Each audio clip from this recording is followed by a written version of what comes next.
Welcome to CSEB aspirants. ഇന്ന് നമ്മൾ discuss ചെയ്യുന്നത് പുതിയൊരു ക്വസ്റ്റ്യൻ പേപ്പറാണ് കേട്ടോ. 1052/2024 എന്ന കോഡ് നമ്പറിലുള്ള ക്വസ്റ്റ്യൻ പേപ്പറാണ് നമ്മളിന്ന് ഡിസ്കസ് ചെയ്യുന്നത്.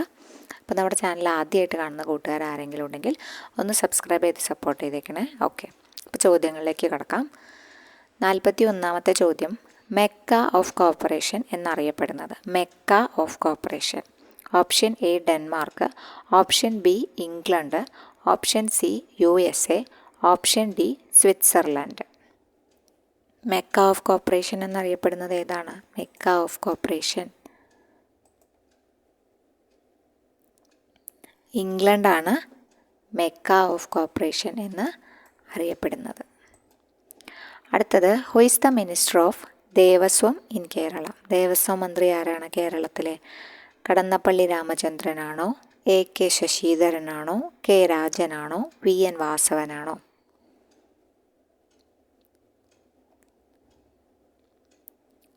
VN വാസവൻ തന്നെയാണ് അല്ലേ? ഓക്കെ, VN വാസവനാണ് ദേവസ്വം മന്ത്രി.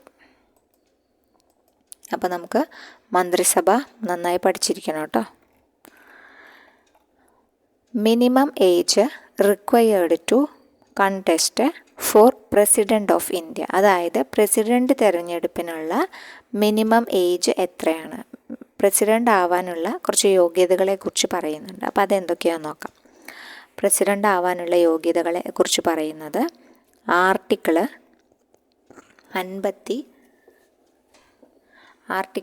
58 പ്രസിഡന്റ് സ്ഥാനത്തെ മത്സരത്തിലുള്ള യോഗ്യതകളെ കുറിച്ച് പറയുന്നത്. ആർട്ടിക്കിൾ 58.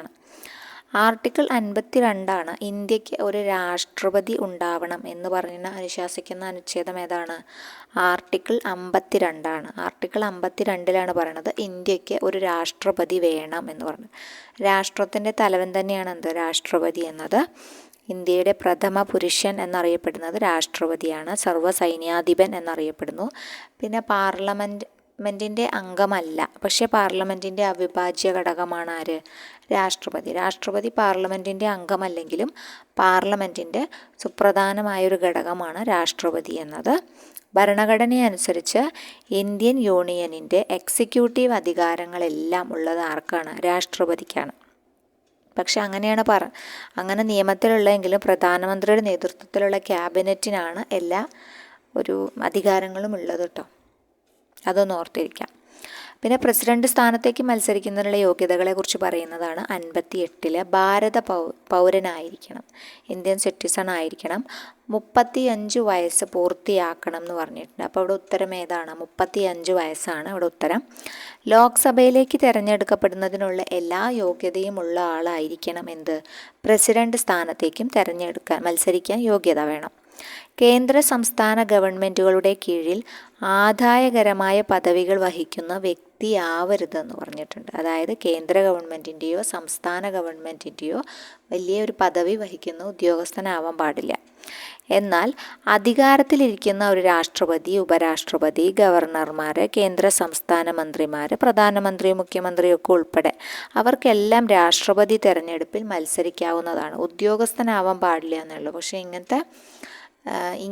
ഇത്തരത്തിലുള്ള പദവികൾ വഹിക്കുന്നവർക്കെല്ലാം രാഷ്ട്രപതി തിരഞ്ഞെടുപ്പിൽ നിൽക്കാനുള്ള അധികാരം ഉണ്ടെന്നാണ് പറയുന്നത്. രാഷ്ട്രപതി തിരഞ്ഞെടുപ്പുമായി ബന്ധപ്പെട്ടത് പറയുന്നത് ആർട്ടിക്കിൾ 54 രാഷ്ട്രപതി തിരഞ്ഞെടുപ്പുമായി പറയുന്നത്. രാഷ്ട്രപതിക്ക് സത്യവാചകം ചൊല്ലിക്കൊടുക്കുന്നത് ആരാണ്? സുപ്രീം കോടതി ചീഫ് ജസ്റ്റിസ് ആണ്. രാഷ്ട്രപതി ആർക്കാണ് രാജിക്കത്ത് സമർപ്പിക്കുന്നത്? ഉപരാഷ്ട്രപതിക്കാണ് രാഷ്ട്രപതി രാജിക്കത്ത് സമർപ്പിക്കുന്നത്. പിന്നെ രാഷ്ട്രപതി ആരെ തിരഞ്ഞെടുക്കുന്നത്? രാഷ്ട്രപതിയെ തിരഞ്ഞെടുക്കുന്നത് ഇലക്ട്രൽ കോളേജാണ്. ഇലക്ട്രൽ കോളേജിൽ ആരൊക്കെ അംഗങ്ങൾ? പാർലമെൻറ്റിൽ തിരഞ്ഞെടുക്കപ്പെട്ട അംഗങ്ങളാണ് ഈ ഇലക്ട്രൽ കോളേജിൽ ഉള്ളത്. പാർലമെൻറ്റിൽ നിന്നും തിരഞ്ഞെടുക്കപ്പെട്ട അംഗങ്ങൾ, പിന്നെ അതുപോലെ തന്നെ സംസ്ഥാന നിയമസഭകളിൽ നിന്നും കേന്ദ്രഭരണ പ്രദേശങ്ങൾ ഡൽഹി, പുതുച്ചേരി, ജമ്മു കാശ്മീർ ഇവിടെ നിന്നൊക്കെ നിയമസഭകളിൽ നിന്നും തിരഞ്ഞെടുക്കപ്പെട്ട അംഗങ്ങളെല്ലാം കൂടി കൂടിച്ചേർന്നതാണ് ഈ ഇലക്ട്രൽ കോളേജ്. ഈ ഇലക്ട്രൽ കോളേജിലെ അംഗങ്ങളാണ് രാഷ്ട്രപതി തിരഞ്ഞെടുപ്പിൽ തീരുമാനം ഉണ്ടാക്കുന്നത്. ഓക്കെ, അപ്പോൾ അതൊക്കെ പ്രധാനപ്പെട്ടതാണ്. പിന്നെ രാഷ്ട്രപതി തിരഞ്ഞെടുപ്പിന് നേതൃത്വം വഹിക്കുന്നത് കേന്ദ്ര തിരഞ്ഞെടുപ്പ് കമ്മീഷൻ തന്നെയാണ്. രാഷ്ട്രപതി തിരഞ്ഞെടുപ്പിൽ ബാലറ്റ് പേപ്പറിൻ്റെ നിറം പാർലമെൻറ്റ് അംഗങ്ങൾക്ക് പച്ച കൊടുക്കും, നിയമസഭാ അംഗങ്ങൾക്കാണെങ്കിൽ പിങ്ക് കളറാണ് കൊടുക്കുക. പാർലമെൻറ്റ് അംഗങ്ങൾക്ക് പച്ചയാണ് കൊടുക്കുക, നിയമസഭാ അംഗങ്ങൾക്ക് പിങ്കാണ് കൊടുക്കുക. പിന്നെ രാഷ്ട്രപതിക്ക് ധാരാളം ഒരുപാട് ഉദ്യോഗസ്ഥരെ നിയമിക്കുന്നതുമായി ബന്ധപ്പെട്ടിട്ടുള്ള ധാരാളം കാര്യങ്ങൾ രാഷ്ട്രപതിയുടെ ചുമതലയാണെന്നൊക്കെ പറഞ്ഞിട്ടുണ്ട്. അപ്പോൾ ഇവിടെ ഉത്തരം വരുന്നത് 35 വയസ്സാണ്. ഭാരത പൗരനായിരിക്കണം, 35 വയസ്സ് പൂർത്തിയാവണം എന്നൊക്കെ പറഞ്ഞിട്ടുണ്ട്. 35 വയസ്സാണ്.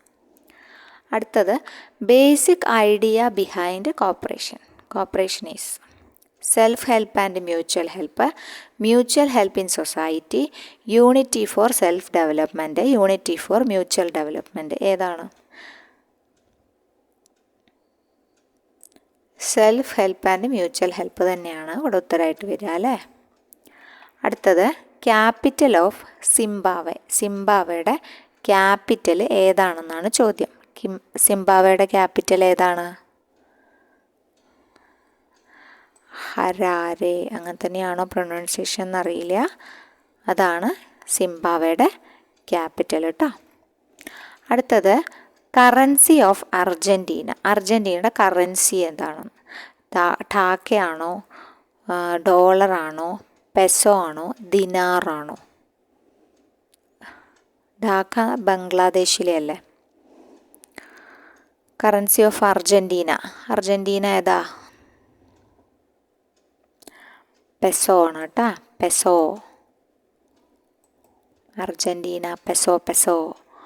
ഓക്കെ. ഒഫീഷ്യൽ ലാംഗ്വേജ് ഓഫ് ക്യൂബയുടെ ഒഫീഷ്യൽ ലാംഗ്വേജ് ഏതാണ്? English, Spanish, French, Russian. ക്യൂബയിലെ ഒഫീഷ്യൽ ലാംഗ്വേജ് ഏതാണ്? സ്പാനിഷാണ്. ഓക്കെ, സ്പാനിഷാണ് ക്യൂബയിലെ ഒഫീഷ്യൽ ലാംഗ്വേജ്. പിന്നെ അടുത്തത് പറയുന്നത് how many digits are there in IFSC code?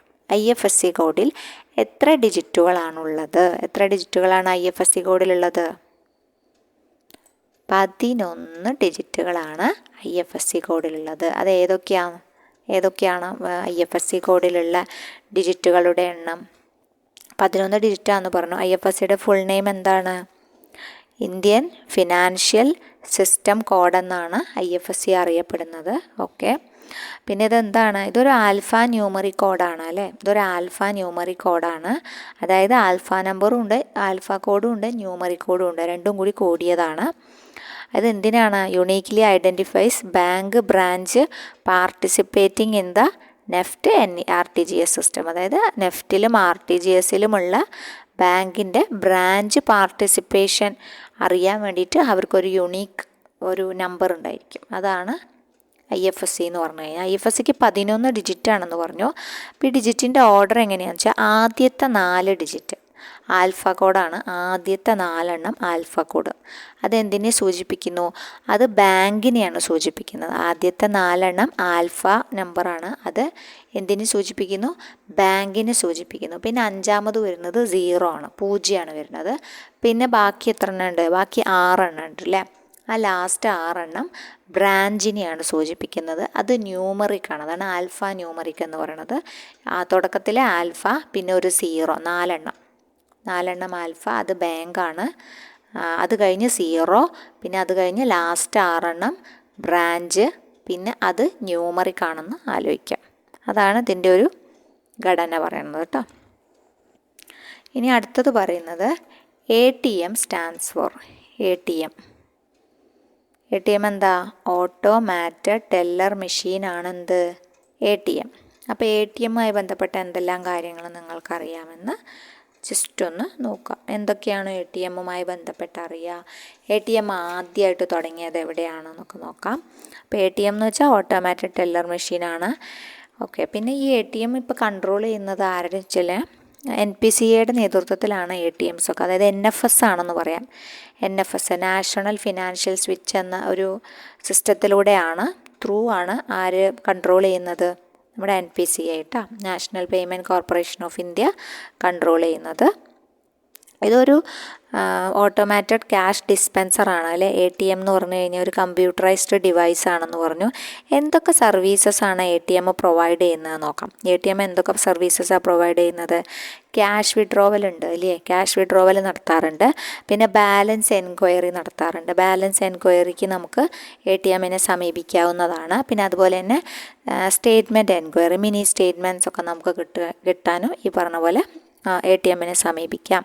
പിന്നെ പിന്ന് ചേഞ്ച് ചെയ്യാൻ പറ്റും. നമ്മുടെ ATM കാർഡിൻ്റെ പിന്ന് ചേഞ്ച് ചെയ്യാൻ പറ്റും. അപ്പോൾ അതിന് പിൻ ചേഞ്ചിന് പോവാം. പിന്നെ അതുപോലെ തന്നെ ചെക്ക് ബുക്ക് റിക്വസ്റ്റ് കൊടുക്കാം. പിന്നെ യൂട്ടിലിറ്റി ബിൽസ് എന്തെങ്കിലും ഉണ്ടെങ്കിൽ പേയ്മെൻറ്റ് നടത്താം. ക്രെഡിറ്റ് കാർഡിൻ്റെ പേയ്മെൻറ്റും അതിലൂടെ നടത്താൻ പറ്റും. ക്യാഷ് ഡെപ്പോസിറ്റ് ചെയ്യാം. അങ്ങനത്തെ മെഷീനുകളുണ്ടല്ലോ, അപ്പോൾ അത് ക്യാഷ് ഡെപ്പോസിറ്റ് ചെയ്യാൻ പറ്റും. ഫണ്ടുകൾ ട്രാൻസ്ഫർ ചെയ്യാൻ പറ്റും. പിന്നെ യൂട്ടിലിറ്റി ബിൽ പേയ്മെൻറ്റ് നമ്മൾ പറഞ്ഞു. ഇൻഷുറൻസ് പ്രീമിയം പേ ചെയ്യാൻ പറ്റും. റീചാർജും ടോപ്പപ്പും DTH ഒക്കെ റീചാർജ് ചെയ്യില്ലേ, അതെല്ലാം നടക്കുന്നതാണ് പറഞ്ഞത് കേട്ടോ. ആധാർ അപ്ഡേറ്റ് ഉണ്ടായിൽ, അതുപോലെ തന്നെ pin number, personal identification number മാറ്റം വരുത്താനൊക്കെ കഴിയും. അങ്ങനെ ധാരാളം സംവിധാനങ്ങൾ, സർവീസസ് ഉണ്ട് എന്ത് ATMന് കേട്ടോ. അപ്പോൾ അതൊന്ന് ഓർത്തിരിക്കണം. ATMന് ധാരാളം സർവീസസ് ഉണ്ട്. ക്യാഷ് വിഡ്രോവൽ ഉണ്ട്, ബാലൻസ് എൻക്വയറി ഉണ്ട്, സ്റ്റേറ്റ്മെൻറ്റ് എൻക്വയറി ഉണ്ട്, പിൻ ചേഞ്ച് ചെയ്യാൻ പറ്റും, ചെക്ക് ബുക്കിന് റിക്വസ്റ്റ് കൊടുക്കാൻ പറ്റും, ഇൻഷുറൻസ് പ്രീമിയം, റീചാർജസും എല്ലാം നടക്കും. ക്രെഡിറ്റ് കാർഡിൻ്റെ പേയ്മെൻറ്റ് നടക്കും. ഫണ്ട് ട്രാൻസ്ഫർ ചെയ്യാൻ പറ്റും, ക്യാഷ് ഡെപ്പോസിറ്റ് ചെയ്യാൻ പറ്റും, പിന്ന് ചേഞ്ച് ചെയ്യാൻ പറ്റും. അങ്ങനെ ധാരാളം ഇൻഷുറൻസ് പ്രീമിയം പേ ചെയ്യാൻ പറ്റും. അങ്ങനെ കുറേ സംഭവങ്ങൾ ATMമായി ബന്ധപ്പെട്ടിട്ടുണ്ട്. ATMൻ്റെ ഫാദർ എന്നറിയപ്പെടുന്നത് ആരാണ്? ജോൺ ബാരൻ ആണ് ATMൻ്റെ ഫാദർ എന്നറിയപ്പെടുന്നത്. ATM ഇൻസ്റ്റാൾ ചെയ്തത് ആദ്യമായിട്ട് ബാർക്ലേസ് ബാങ്ക് ആയിരുന്നു ലണ്ടനിൽ. 1967 വർഷം കേട്ടോ. 1967 ലണ്ടനിൽ വെച്ചിട്ടാണ് ബാർക്ലേസ് ബാങ്ക് ആദ്യമായിട്ട് ATM ഇൻസ്റ്റാൾ ചെയ്യുന്നത്. അത് കഴിഞ്ഞ് ഫസ്റ്റ് ATM ഇന്ത്യയിൽ കൊണ്ടുവന്നത് നമ്മുടെ HSBC ആണ്. ഹോങ്കോങ് ആൻഡ് ഷാങ്ഹായ് ബാങ്കിങ് കോർപ്പറേഷനാണ് ആദ്യമായിട്ട് മുംബൈയിലാണ് കൊണ്ടുവന്നത്. അതും 1987 ആദ്യത്തെ 67 വേൾഡിലെ. ഇന്ത്യയിൽ നോക്കുകയാണെങ്കിൽ 87. അപ്പോൾ രണ്ടും കണക്ട് ചെയ്ത് പഠിക്കുക. 67 ഫസ്റ്റ് ടോക്കിംഗ് ATM കൊണ്ടുവന്നത് യൂണിയൻ ബാങ്ക് ഓഫ് ഇന്ത്യയിലാണ്. പിന്നെ ഫ്ലോട്ടിംഗ് ATM കൊണ്ടുവന്നത് എവിടെയാണ്? ദാൽ ലേക്ക് ശ്രീനഗറിൽ SBIയിലാണ് ഫ്ലോട്ടിംഗ് ഒഴുകുന്ന, തടാകത്തിലൂടെ ഒഴുകുന്ന ATM കൊണ്ടുവന്നത്. The second bank which established talking ATM എന്ന് വെച്ചാൽ SBI ആണ്. ആദ്യം എസ്റ്റാബ്ലിഷ് ചെയ്ത് യൂണിയൻ ബാങ്ക് ആണ്. സംസാരിക്കുന്ന മോഡലുണ്ടല്ലോ, നമ്മളോട് സംസാരിക്കുക, അങ്ങനത്തെ ATMകൾ തുടങ്ങിയത് കേട്ടോ. ആദ്യം യൂണിയൻ ബാങ്ക് ആണ്, പിന്നീട് SBIയും തുടങ്ങി. മൊബൈൽ ATM ആദ്യമായിട്ട് കൊണ്ടുവന്നത് ICICI ബാങ്ക് ആണ് കേട്ടോ. First mobile ATM was introduced in India was ICICI bank ആണ്. അപ്പോൾ അത് ഓർത്തിരിക്കണം. അപ്പോൾ ATMൻ്റെ ഫാദർ ആരാണ്?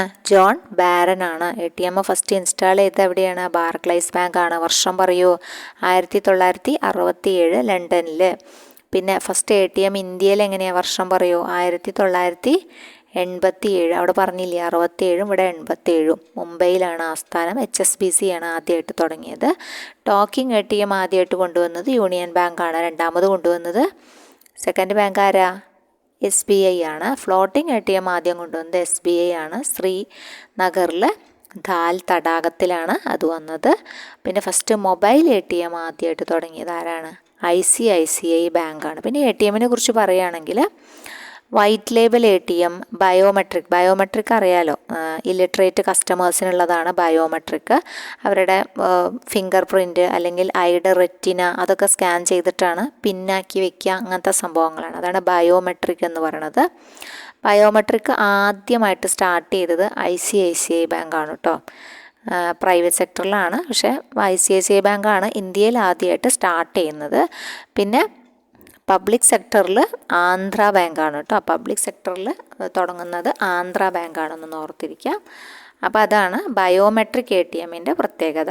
ഓക്കെ, പിന്നെ അടുത്ത ചോദ്യം നോക്കുകയാണെങ്കിൽ ഊരാളുങ്കൽ ലേബർ കോപ്പറേറ്റീവ് സൊസൈറ്റീനെ കുറിച്ച് ULCCS സ്റ്റാൻഡ്സ് ഫോർ എന്ന് പറഞ്ഞിട്ടുണ്ട്. ULCCSൻ്റെ ഫുൾ നെയിമാണ് ഇവിടെ ചോദിച്ചിട്ടുള്ളത്. ULCSൻ്റെ ഫുൾ നെയിം ചോദിച്ചിട്ടുണ്ട്. അതേതാണ്? ഊരാളുങ്കൽ ലേബർ കൺസ്യൂമർ ആണോ, കൺസ്ട്രക്ഷൻ ആണോ, കോൺട്രാക്റ്റ് ആണോ? ഇവിടെയാണ് നമുക്ക് ഡൗട്ട് വരിക അല്ലേ. ഊരാളുങ്കൽ ലേബർ എല്ലായിടത്തും സെയിം തന്നെയാണ്. അപ്പോൾ ലേബർ കോൺട്രാക്റ്റ് കോപ്പറേറ്റീവ് സൊസൈറ്റിയാണ്, കോൺട്രാക്റ്റ് ആണ് ഇവിടെ വരിക. ബി ആണ് ഉത്തരമായിട്ട് വരിക കേട്ടോ. വെറും കോപ്പറേറ്റീവ് പോരാ, കൺസ്യൂമർ അല്ല, കൺസ്ട്രക്ഷൻ അല്ല, ആരാണ്?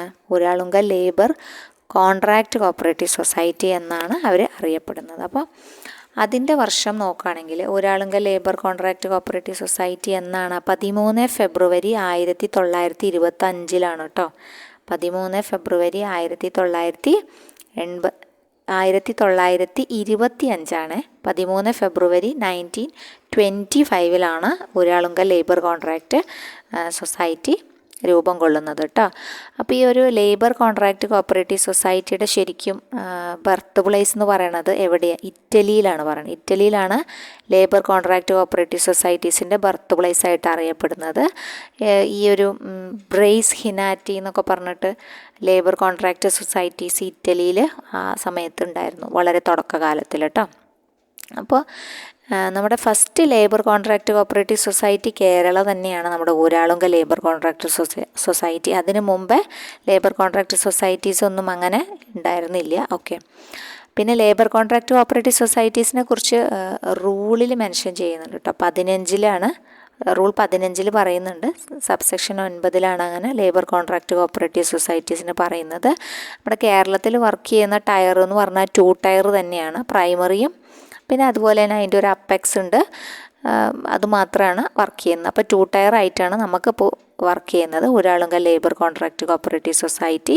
13 ഫെബ്രുവരി 1925. എവിടെയാണ് ആസ്ഥാനം എന്ന് പറഞ്ഞു കഴിഞ്ഞാൽ? വടകരയാണ് കേട്ടോ. കോഴിക്കോട് വടകരയാണ് ആസ്ഥാനം. അപ്പോൾ അതുമായി ബന്ധപ്പെട്ട് നമ്മൾ ഓർത്തിരിക്കേണ്ട ഒരു വ്യക്തിയാണ് വാഗ്ഭടാനന്ദ ഗുരു അല്ലേ. വാഗ്ഭടാനന്ദ ഗുരുവിൻ്റെയൊക്കെ ഒരു പരിശ്രമ ഫലമായിട്ടാണ് ഇങ്ങനൊരു സ്ഥാപനം ഉണ്ടായതെന്ന് പറയാം. ഓക്കെ.